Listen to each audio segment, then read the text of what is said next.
স্বয়ং আল্লাহ তাআলা আকাশ থেকে কোরআনের আয়াত নাজিল করে আম্মা জান আয়েশা যে পবিত্রা ছিলেন সেটার প্রমাণ করেছেন। ইফকের ঘটনা বর্ণনা করা হয়েছে, খুবই ইন্টারেস্টিং ঘটনা। সহিহ বুখারীতে এসেছে, যেখানে আম্মা জান আয়েশা রাদিয়াল্লাহু তাআলা আনহাকে অপবাদ দেওয়া হয়েছিল। এবং আমরা বলেছি যে এ সূরাতুন নূরের 11 থেকে 26 আয়াত পর্যন্ত এই দীর্ঘ 15টি আয়াতে আম্মা জান আয়েশা রাদিয়াল্লাহু তাআলা আনহার ব্যাপারে যে ফলস রুমার্স ছড়ানো হয়েছে, স্বয়ং আল্লাহ তাআলা আকাশ থেকে কোরআনের আয়াত নাজিল করে আম্মা জান আয়েশা যে পবিত্রা ছিলেন সেটার প্রমাণ করেছেন। সুবহানাল্লাহি ওয়া বিহামদিহি। এবং আম্মা জান আয়েশা রাদিয়াল্লাহু তাআলা আনহা আজীবন শুকরিয়া করতেন যে আল্লাহ তাআলা আমার পবিত্রতা নিজে বর্ণনা করেছেন। কি ঘটেছিল সেই ইফকের ঘটনায়? আমরা এই 15টি আয়াতের ব্যাখ্যা যাওয়ার আগে আমরা আগে ঘটনাটি শুনে নিই। সহিহ বুখারী সহ অন্যান্য হাদিস গ্রন্থে ঘটনাটি যেভাবে এসেছে বা সিরাতের গ্রন্থে এসেছে তার একটা জিস্ট, একটা সারমর্ম আমি আপনাদের সামনে পেশ করছি। আমরা আপনাদেরকে বলেছি শুরুতে যে 5ম হিজরিতে গজওয়াতুল মুরাইসি বা বনুল মুস্তালিকের যে যুদ্ধ, এই যুদ্ধের পরে এই আয়াতটা নাজিল হয়েছে। এই যুদ্ধে সর্বপ্রথম আব্দুল্লাহ ইবনে উবাই ইবনে সালুল, মানে মদিনার যে মুনাফিক সর্দার, সে দলবল নিয়ে অংশগ্রহণ করেছিল। এর আগের কোনো যুদ্ধে অংশগ্রহণ করেনি। এবং আপনারা জানেন যে উহুদের যুদ্ধে 300 জন সৈন্য নিয়ে এই মুনাফিক নেতা আব্দুল্লাহ ইবনে উবাই ইবনে সালুল সে পলায়ন করেছিল, সে চলে এসেছিল। কিন্তু এই বনুল মুস্তালিকের যুদ্ধে সে কেন অংশগ্রহণ করলো? এর কারণ হচ্ছে এই যুদ্ধের যে অভিযান খুব কাছাকাছি। কারণ বনুল মুস্তালিক তারা জেদ্দার পাশে মুরাইসি নামে একটা ঝর্ণা ছিল, সেই জেদ্দা এবং রাগেবের পাশে, এই ঝর্ণার আশেপাশে মরুভূমির পাশে অবস্থান করা জনগোষ্ঠীর নামই হচ্ছে মূলত বনুল মুস্তালিক। তো সে হিসাব করেছে যে অভিযান যেহেতু কাছাকাছি এবং এই যুদ্ধে জিতে যাওয়ার সম্ভাবনা খুব very high possibility, so war booties, যুদ্ধলব্ধ যে সম্পদ এগুলো পাওয়া যাবে, সে সম্পদের লোভে এই যুদ্ধে অংশগ্রহণ করেছিল। যুদ্ধ থেকে ফেরার পথে এক জায়গায় পানি সংগ্রহ করার জন্য রাসূল সাল্লাল্লাহু আলাইহি ওয়াসাল্লাম সাহাবীদেরকে আদেশ করলেন। এই পানি সংগ্রহ করতে যেয়ে আনসার এবং মুহাজির সাহাবীদের মধ্যে বাকবিতণ্ডা থেকে ঝগড়ার পর্যায়ে চলে গেল। তখন এই মুনাফিক সর্দার সে বলল, হে আনসাররা, মানে মদিনার আদিবাসীরা, তোমরা এই মুহাজির সাহাবীদেরকে জায়গা দিয়েছো, নিজের বাড়ি দিয়েছো, ঘর দিয়েছো, একাধিক স্ত্রী ছিল, স্ত্রী তালাক দিয়ে তাদেরকে বউ দিয়েছো, আজকে তারা তোমাদের ঘাড়ে চেপে বসেছে।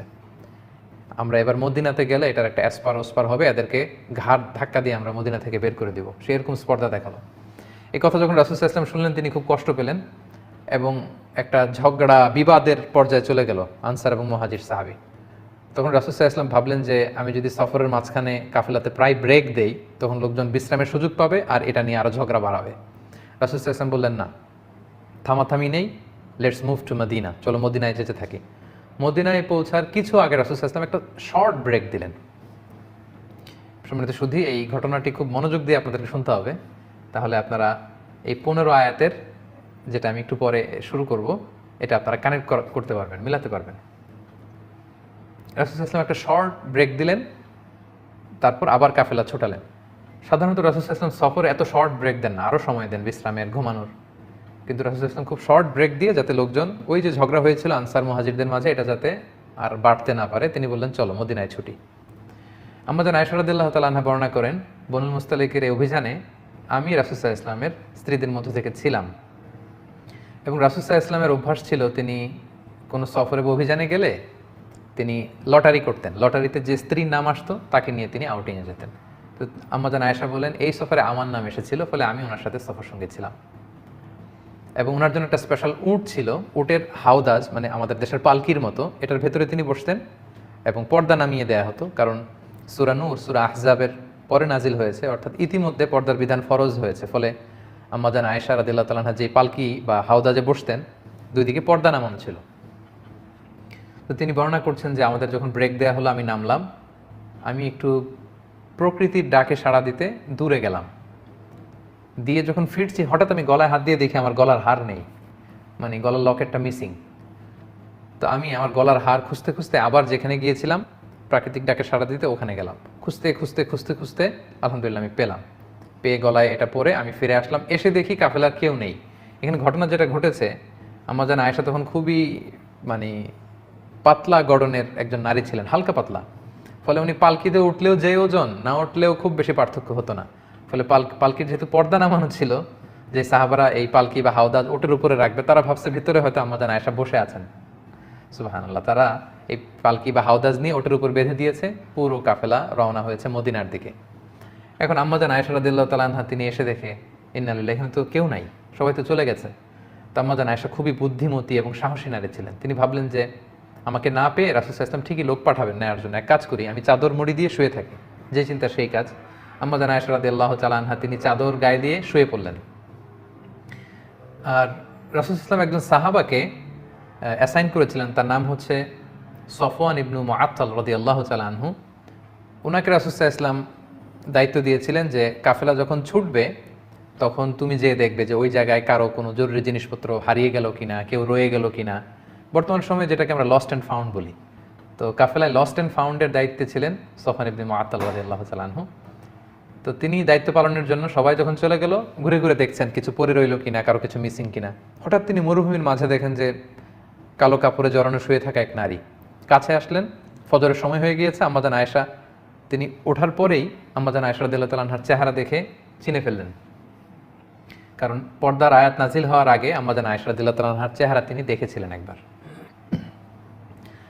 এই মরুপ্রান্তরে আম্মাজান আয়েশাকে একা পড়ে থাকতে দেখে তিনি ইন্না লিল্লাহি ওয়া ইন্না ইলাইহি রাজিউন, ইন্না লিল্লাহি ওয়া ইন্না ইলাইহি রাজিউন এরকম আওয়াজ করে পড়তে লাগলেন। আম্মাজান আয়েশাও তিনি চেহারা ঢেকে ফেললেন। তখন সফওয়ান ইবনে মুআত্তাল বুঝতে পেরেছেন যে তিনি কাফেলার সাথে যেতে পারেননি। তিনি ইন্না লিল্লাহ ছাড়া আর কিছুই পড়েননি, তাদের মধ্যে কোনো কনভারসেশন হয়নি। সফওয়ান ইবনে মুআত্তাল রাদিয়াল্লাহু তাআলা আনহু ওনার নিজের উটটাকে আম্মাজান আয়েশার সামনে বসালেন। আম্মাজান আয়েশা উঠে বসলেন। আম্মাজান আয়েশা রাদিয়াল্লাহু তাআলা আনহা উটের উপরে বসা, আর সফওয়ান ইবনে মুআত্তাল রাদিয়াল্লাহু তাআলা আনহু নিজে উটের রশি ধরে টানতে টানতে মদিনায় পৌঁছলেন। ইতিমধ্যে যখন মদিনায় পৌঁছার পরে রাসূল সাল্লাল্লাহু আলাইহি ওয়াসাল্লাম সবাই জানতে পারলো আম্মাজান আয়েশা নেই, তিনি মিসিং। তখন মুনাফিক সর্দার আব্দুল্লাহ ইবনে উবাই ইবনে সালুল, এই দুষ্ট লোকটা, সে এই স্ল্যান্ডারিং শুরু করলো, রুমর ছড়াতে লাগলো। সে বলল, দেখো তিনি তোমাদের কাছে নবী সেজে বসে আছেন, আর তার স্ত্রী আয়েশা সেই সফওয়ানের সাথে নিশ্চয়ই পরকীয়ার সম্পর্ক ছিল, ফলে তারা মরুভূমিতে রাত কাটিয়েছে, তারা সেখানে ফষ্টি নষ্টি করেছে, অপকর্ম করেছে, নাউযুবিল্লাহ ওয়া ইয়াযু বিল্লাহ। এটা ছড়াতে লাগলো এবং এই কথা এক কান দুই কান করতে করতে পুরো মদিনায় ছড়ায় গেল। আম্মাজান আয়েশা পৌঁছলেন, তিনি কিন্তু এই কথা কিছুই জানলেন না। আম্মাজান আয়েশা রাদিয়াল্লাহু তাআলা আনহা তিনি মদিনায় পৌঁছার পরই প্রচণ্ড জ্বরে আক্রান্ত হলেন, প্রচণ্ড জ্বর। আর ওই দিক দিয়ে পুরো মদিনায় এই মুনাফিক এই কথা ছড়াতে লাগলো যে আয়েশা রাত কাটিয়েছে সফওয়ানের সাথে, তাদের মধ্যে সম্পর্ক আছে। দুঃখজনক হলেও সত্য, এই মুনাফিকদের সাথে পড়ে কয়েকজন মুমিন, যেমন রাসূল সাল্লাল্লাহু আলাইহি ওয়াসাল্লামের সভাকবি হাসান বিন সাবিত রাদিয়াল্লাহু তাআলা আনহু, তারপর আবু বকর রাদিয়াল্লাহু তাআলা আনহুর একজন আত্মীয়, তার নাম হচ্ছে মিস্তাহ ইবনে উসাসা রাদিয়াল্লাহু তাআলা আনহু, এবং রাসূল সাল্লাল্লাহু আলাইহি ওয়াসাল্লামের শালিকা হামনা বিনতে জাহাশ, এই জাতীয় কয়েকজন লোকও এই রুমর, এই গুজবে কান দিয়ে তারা এটাতে ছড়িয়ে পড়লো, জড়ায় পড়লো, তারাও এটা ছড়াতে লাগলো। পুরো মদিনা সমাজের ভেতরে মানে একটা গুরুগম্ভীর অবস্থা, সবার মধ্যে শুধু কানাঘুষা কানাঘুষা কানাঘুষা। তো মজার ব্যাপার, আম্মাজান আয়েশা রাদিয়াল্লাহু তাআলা আনহা এগুলো কিছুই জানতেন না। তিনি আল্লাহ নারী, বাসায় এসে জ্বরে আক্রান্ত, চিকিৎসা নিচ্ছেন, আল্লাহর কাছে দোয়া করতেছেন, তিনি এগুলো কিছুই জানেন না। কিন্তু আম্মাজান আয়েশা এটা টের পেলেন যে রাসূল সাল্লাল্লাহু আলাইহি ওয়াসাল্লাম আগে যে ভালোবাসা দেখাতেন, এই ভালোবাসার এখন দেখান না। শুধু ঘরে আসলে সালাম দেন, কেমন আছো জিজ্ঞেস করেন, এতটুকুই। তিনি একদিন বললেন, ইয়া রাসূলুল্লাহ, আমি অসুস্থ, আমি আমার বাপের বাড়িতে যাব। রাসূল বললেন, যাও। তিনি গেলেন, তখনও জানেন না। বাপের বাড়িতে একদিন নারীদের সাথে করে তিনি মরুভূমিতে প্রাকৃতিক ডাকে সাড়া দিতে যাবেন, তখন একজন তাকে বলল যে আয়েশা, তোমার নামে তো মদিনার সোসাইটিতে এই কথা ছড়াচ্ছে। ওই প্রথম আম্মাজান আয়েশা রাদিয়াল্লাহু তাআলা আনহা শুনে তিনি আকাশ থেকে যেন পড়লেন। তিনি যতটুকু অসুস্থ ছিলেন এটা শুনে মানসিকভাবে আরও অসুস্থ হয়ে পড়লেন। তিনি বলেন যে কাঁদতে কাঁদতে যেন আমার চোখের পানি শেষ হয়ে গেল, যে আমাকে নিয়ে সমাজে এত বাজে কথা হচ্ছে। ঘরে ফিরে আসলেন, আর রাসূল সাল্লাল্লাহু আলাইহি ওয়াসাল্লাম খুব বিব্রতকর পরিস্থিতিতে পড়লেন, কারণ ওনার স্ত্রী, উনি একজন নবীর স্ত্রীর ব্যাপারে, আমাদের আম্মাজান আয়েশা রাদিয়াল্লাহু তাআলা আনহার ব্যাপারে এমন কথা ছড়াচ্ছে, আর আল্লাহ তাআলাও কিছু জানাচ্ছেন না। রাসূল সাল্লাল্লাহু আলাইহি ওয়াসাল্লাম জনে জন জিজ্ঞেস করলেন যে আলী, তুমি কি মনে করো আয়েশা কি এটা করবে? আলী রাদিয়াল্লাহু বলেন, আমি তো ওনাকে ভালোই জানি, তবে এত চিন্তিত হওয়ার কারণ নেই রাসূলুল্লাহ, প্রয়োজনে আপনি আরেকটা বিয়ে করবেন। আয়েশা রাদিয়াল্লাহু তাআলা আনহার দাসীকে জিজ্ঞেস করলেন, তুমি আয়েশাকে কেমন দেখেছো, সে কি এই কাজ করবে? সে বলল, আয়েশাকে তো আমি ভালো ছাড়া কোন খারাপ জিনিস দেখিনি রাসূলুল্লাহ তার মধ্যে, তবে মাঝে মাঝে আটার খামির বানাতে দিলে দেখতাম যে আয়েশা ঘুমিয়ে পড়েছে, বিড়াল এসে খামির খেয়ে ফেলেছে, এতটুকু দোষই আমি পাই, এর চেয়ে কোনো দোষ তো পাই না। রাসূল সাল্লাল্লাহু আলাইহি ওয়াসাল্লাম আয়েশা রাদিয়াল্লাহু তাআলা আনহার ব্যাপারে কোনো বাজে নেগেটিভ রিভিউ তিনি পেলেন না।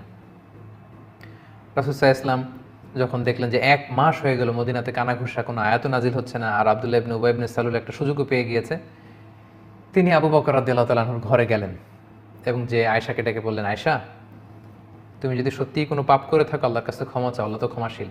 আম্মা জান আয়েশা এই কথা শুনে আরও কষ্ট পেলেন। তিনি রাসূল সাল্লাল্লাহু আলাইহি ওয়াসাল্লামের প্রশ্নের উত্তর দিলেন না, বললেন, বাবা আপনি উত্তর দিন আমার পক্ষ থেকে। মাকে বললেন যে মা আপনি বলেন। তারা বললো যে আমরা কি বলবো রাসূল সাল্লাল্লাহু আলাইহি ওয়াসাল্লামকে। তখন আম্মা জান আয়েশা বলেন যে আমি যে পুত পবিত্রা নারী, আমি যে কোনো পাপ কাজ করিনি, এটা পৃথিবীর কেউ না জানলেও আমার আল্লাহ জানে। আল্লাহ তাআলা নিশ্চয়ই আমার পবিত্রতা ঘোষণা করবেন। কিছুক্ষণ পর রাসূল সাল্লাল্লাহু আলাইহি ওয়াসাল্লাম একটু গম্ভীর হয়ে বসেছিলেন। হঠাৎ তিনি চোখ খুলে খুব খুশ মেজাজ নিয়ে বলতে লাগলেন, আয়েশা আল্লাহ শুকরিয়া করো, আল্লাহ তাআলা তোমার পবিত্রতা বর্ণনা করে আয়াত নাজিল করেছেন। তখন আয়েশা রাদিয়াল্লাহু আনহার মা বললেন, আয়েশা তুমি বিশ্বনবীর কাছে যাও, থ্যাঙ্কস জানাও, শুকরিয়া করো, কারণ আল্লাহ তাআলা তোমার পবিত্রতা বর্ণনা করেছেন, তুমি যে নিষ্পাপ এটা আল্লাহ কোরআনের আয়াত দিয়ে জানিয়ে দিয়েছেন। আম্মা জান আয়েশা বললেন, আমি রাসূল সাল্লাল্লাহু আলাইহি ওয়াসাল্লামের প্রশংসা কেন করব? তিনি তো আমাকে বিশ্বাস করেননি, বা তিনি তো আমার পবিত্রতা ঘোষণা করেননি। আমার পবিত্রতা যিনি ঘোষণা করেছেন যে সত্তা মহান আল্লাহ রাব্বুল ইজ্জা, আমি তার প্রশংসা করছি। আল্লাহু আকবার। রাসূল সাল্লাল্লাহু আলাইহি ওয়াসাল্লাম তখন এই আয়াত মসজিদে নববীতে গিয়ে সবাইকে জানিয়ে দিলেন এবং বললেন, যারা এই পাপ কাজের সাথে জড়িত তাদেরকে আশীর্বাদ দাও, কারণ আমার আয়েশা পবিত্রা, নিষ্কলুষ, তার চরিত্রে কোনো কালিমা লেপন করার সুযোগ নেই। আল্লাহ তাআলা আরশের উপর থেকে আয়াত নাজিল করে আম্মাজান আয়েশা রাদিয়াল্লাহু তাআলার পবিত্রতা ঘোষণা করেছেন। তো যেহেতু যারা যারা জড়িয়ে পড়েছিল তাদেরকে আশীর্বাদ দেওয়া হলো। সম্মানিত সুধী, এই ছিল পুরো ঘটনা। এই ঘটনাটাকেই আল্লাহ তাআলা সূরাতুন নূরের 11 নম্বর আয়াত থেকে 26 নম্বর আয়াত পর্যন্ত তিনি বলে